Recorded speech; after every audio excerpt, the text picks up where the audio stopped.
old, oh baby, we'll be old and think of all the stories that we could have told. One day, baby, we'll be old, oh baby, we'll be old and think of all the stories that we could have told.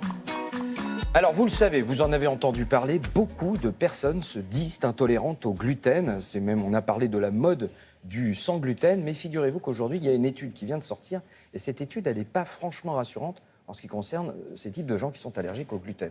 Bonjour Christelle. Bonjour. Alors on parle d'intolérance ou plutôt d'hypersensibilité parce que c'est vrai que c'est une tendance alimentaire.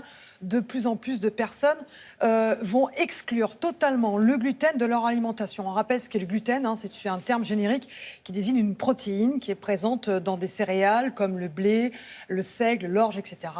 Et pour certains, eh bien, manger du gluten serait néfaste et ils seraient hypersensibles au gluten. Alors ça n'a rien à voir avec une réelle intolérance au gluten. C'est pas la fameuse maladie la maladie cœliaque voilà, qui concerne 1% à peu près de la population, où là vraiment, pour le coup, il est très important d'exclure le gluten, mais cette pathologie doit être objectivée par une prise de sang et par une endoscopie. On ne peut pas, du jour au lendemain, décider d'exclure le gluten parce qu'on pense qu'on est concerné par la maladie cœliaque.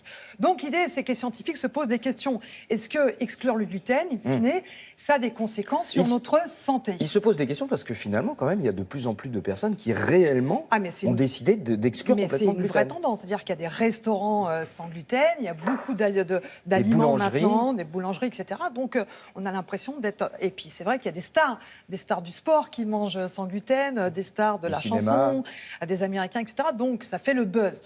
Maintenant, pour la santé, quelles conséquences? Eh bien, une nouvelle étude américaine commence à nous donner quelques points.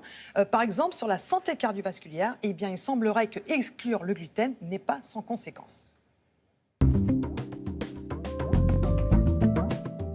Les personnes qui ont une véritable intolérance au gluten, la maladie cœliaque, ont un risque accru de développer une maladie cardiovasculaire. Et on s'est aperçu que quand on réduit le gluten chez ces personnes, le risque cardiovasculaire diminue.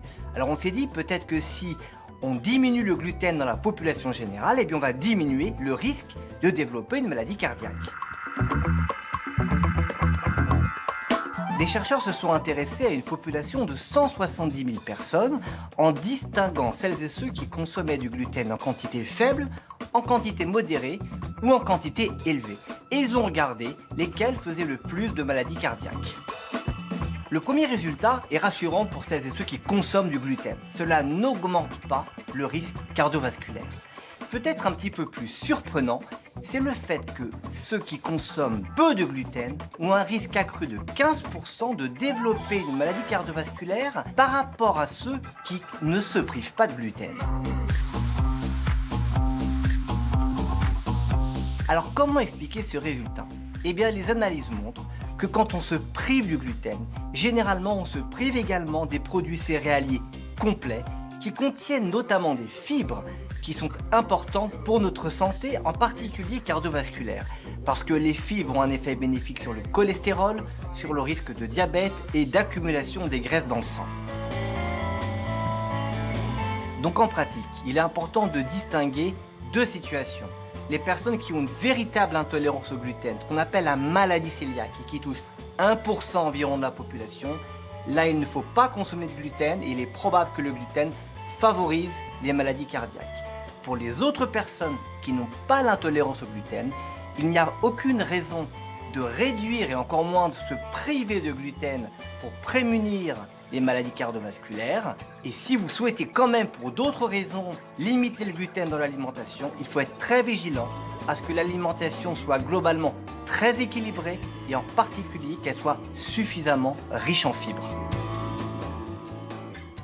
Alors, vous m'expliquez pendant le reportage qu'en plus, le gluten, il y en a partout. Il y en a partout. C'est-à-dire se libérer du gluten, comme certains le souhaitent aujourd'hui, c'est supprimer le pain, les biscottes, les pâtes, les tartes, certaines charcuteries, parce qu'effectivement, il y a du gluten partout, parce que c'est une protéine qui est intéressante dans la fabrication, parce qu'elle permet de lier les aliments.